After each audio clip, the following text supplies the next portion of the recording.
5 shocking tongue colors and what they mean for your health. Welcome to our channel, your first channel for daily health tips. The tongue is one of the most important indicators of your overall health. Its color can provide valuable insight into your nutritional status and reveal imbalances in your body before they become major problems. In this video, we will be discussing 5 shocking tongue colors and their potential health implications. Keep watching to find out what your tongue is trying to tell you about your health. Don't forget to subscribe so you never miss any future videos. Number 1. Bright red tongue. A bright red tongue is a shocking sign of inflammation somewhere in the body. It may indicate that there is an imbalance of heat or a deficiency of fluids in the body. This can be caused by various factors such as dehydration, spicy food, hot weather, or illness.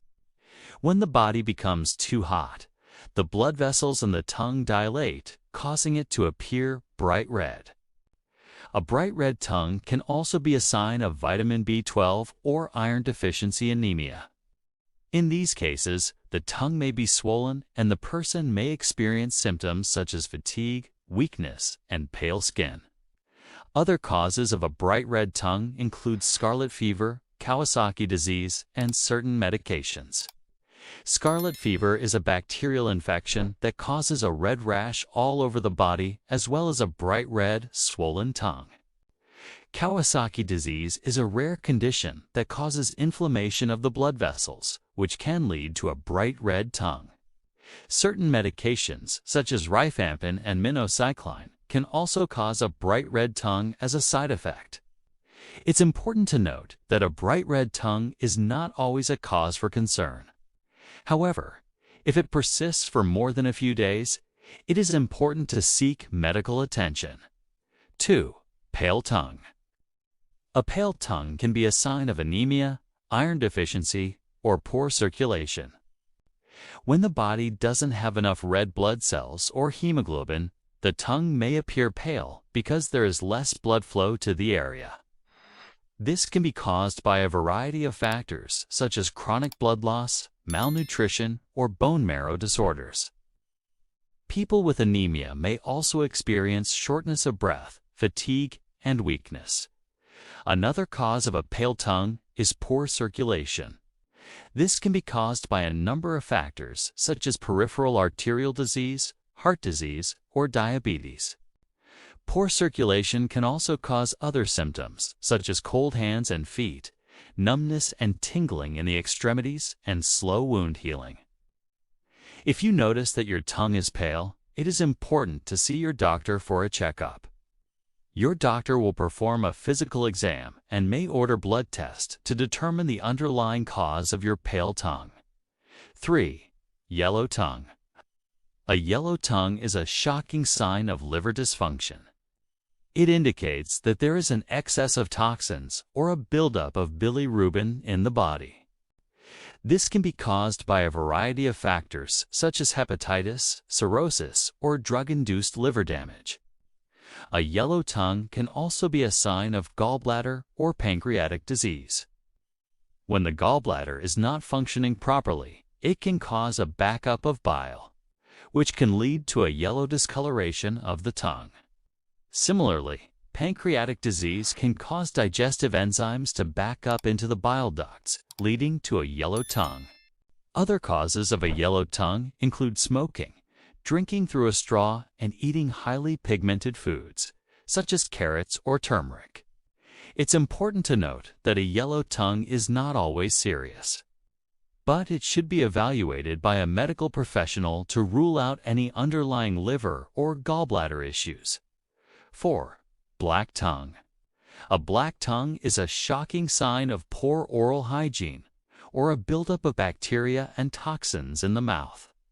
It can be caused by a variety of factors such as smoking, drinking coffee, or eating certain foods. A black tongue can also be a sign of an underlying medical condition, such as cancer or thyroid disease. When bacteria grows out of control on the tongue, it can cause a black discoloration. This can be easily prevented by practicing good oral hygiene, brushing your teeth regularly, and flossing between your teeth.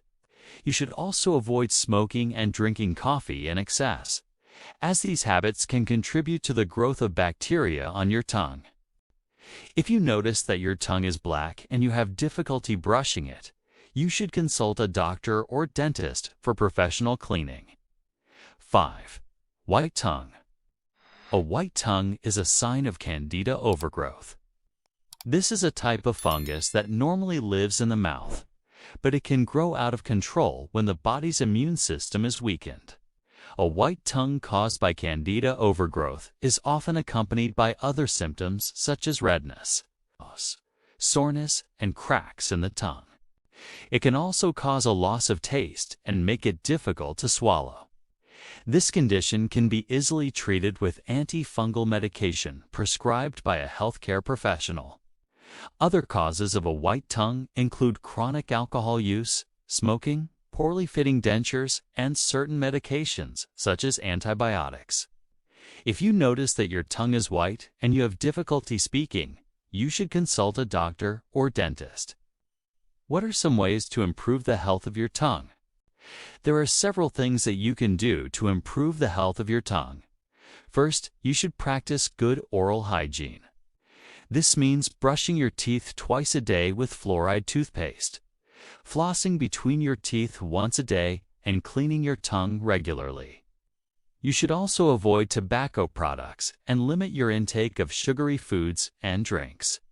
In addition to practicing good oral hygiene, you should also eat a healthy diet. This means eating plenty of fruits, vegetables, and whole grains, and limiting your intake of saturated and trans fats. Exercise regularly and maintain a healthy weight. Obesity can increase your risk of developing oral thrush, which is an infection caused by the Candida fungus. Finally, make sure you get enough sleep. Sleep deprivation can weaken your immune system, making you more susceptible to infections such as oral thrush. What are some foods to boost the health of your tongue? There are several foods that you can eat to help boost the health of your tongue.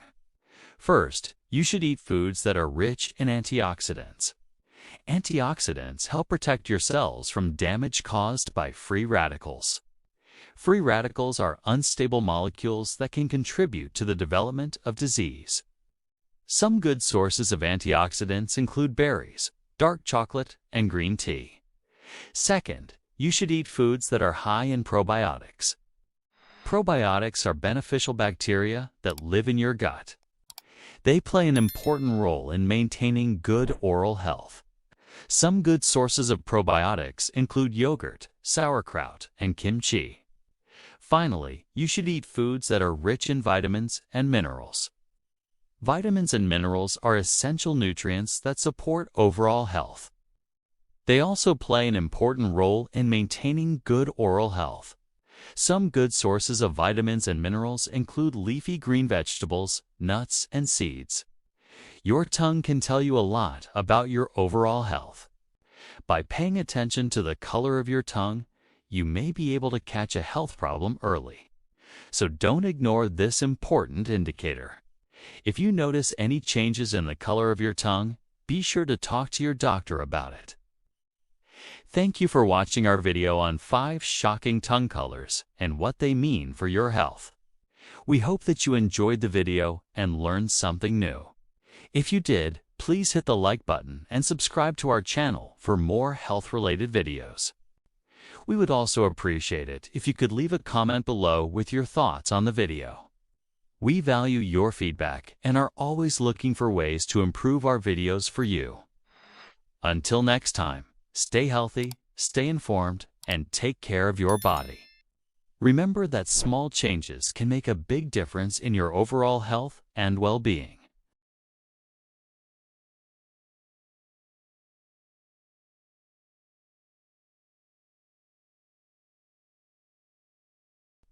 Today, we were going to talk about the 3 worst diet mistakes that you may be doing that are messing up your metabolism.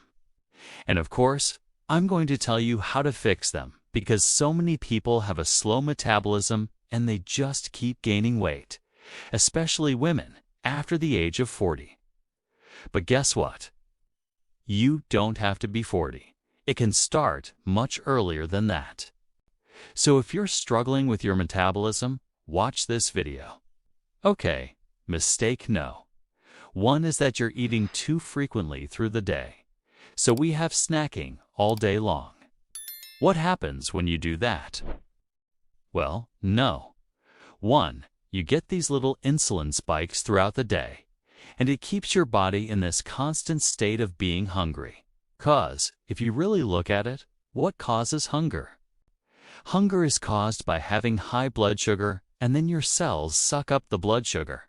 And now you re-low and you re-hungry again. So if you eat something, any food will do it, even vegetables. If you eat too frequently, what's going to happen is you going to keep stimulating insulin and keep your blood sugar high and keep your hunger high. And you think you're doing something good by eating frequent small meals? Well, you're not. You're setting off this hunger hormone insulin over and over again. So instead of eating 5 or 6 times a day, which most people do, you should only eat 2 or 3 times a day and make those meals larger. Okay, now some people say, well, that's not practical. How am I going to go from eating 6 meals a day to only eating 2? Well, you just slowly wean down. You know, if you're having 4 snacks and 2 meals, maybe you cut out 1 snack, right? And then next week, you cut out another one and another one until you get down to just 2 or 3 times a day. Now there's some nuances to this. For example, if you exercise, you might need a little protein shake or a little carbohydrate, maybe like an energy bar. I would recommend a homemade energy bar made out of nuts and seeds. But if you don't exercise, just eat 2 or 3 times a day. And what you'll find is that your hunger will go away. You won't have this roller coaster blood sugar. Insulin will come down. Your appetite will come down and you'll actually lose weight. So this is very important. Don't snack. Only eat 2 or 3 times a day. All right? Mistake number 2 is that you're not drinking enough water, especially before a meal. Okay, so let me explain this one. In a previous video, I talked about how dehydration can slow down your metabolism. And I also talked about how sometimes thirst can be mistaken for hunger. So if you drink more water, you may not get hungry as often. But that's not the main point I want to make in this video. The main point I want to make is that if you drink enough water, especially before a meal, you can actually reduce the amount of food you eat. So I want to share a personal experience with you. When I was younger, I used to drink at least a gallon of water a day. Actually, my record is 3 gallons of water in 1 day. Goy, I was so bloated. But anyway, I never had a problem with overeating when I was young. I could eat a big meal and then I wouldn't be hungry for hours and hours. But as I got older, I started drinking less water. And what happened? My appetite increased and I found myself eating way more food than I used to. And if I didn't drink enough water before a meal, boy, would I eat a lot of food. Like I could just sit down to a meal and clean my plate, no problem. And then I'd wonder why I felt sick afterwards. Why did I feel tired? Why did I feel lethargic? And then I realized, wow, I didn't drink enough water before the meal. And it's interesting because if you just drink a glass of water before a meal, you can automatically cut down the amount of food you eat by 25%. Now here's the other thing that happens. Let's say you drink a glass of water before a meal. After you have the water, you wait 10 minutes and then eat your meal. You'll find that your stomach will be a lot fuller. So the water will fill up your stomach, and then it will take a while for that to leave. And that's why you eat less. Also, your body has a mechanism called osmoregulation, okay? So that means that your body is able to sense the amount of water in your body. And if you're dehydrated, your body will actually increase your hunger so that you're forced to drink more water.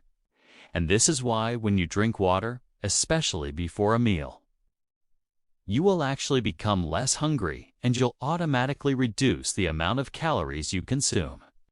So make sure you drink enough water throughout the day, especially before a meal. This can be a game changer for your metabolism. Now, as far as the amount of water you should drink, it depends on your size, your age, how active you are, how hot it is outside, etc. But a general rule of thumb is at least half your body weight in ounces. So if you weigh 150 pounds, drink at least 75 ounces of water a day. All right? And the third mistake that you may be making is you're not getting enough sleep.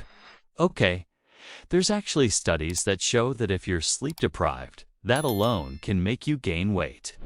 It can mess up your metabolism. And the reason is because when you don't sleep, you have higher levels of cortisol, you have higher levels of insulin, and you have lower levels of growth hormone. All of these hormones work together to either cause you to store fat or burn fat. And if you're not sleeping, you're going to be more inclined to store fat. So make sure you're getting at least 7 to 8 hours of quality sleep every single night. Now, if you need help with that, I have done several videos on sleep. And also, I have a very popular product called Rill. It has helped thousands and thousands of people just get a deeper, more restful sleep without any side effects. So definitely check that out. The link is down below. Now, if you haven't seen my video on the one food that can speed up your metabolism, I put that video up right here. Check it out.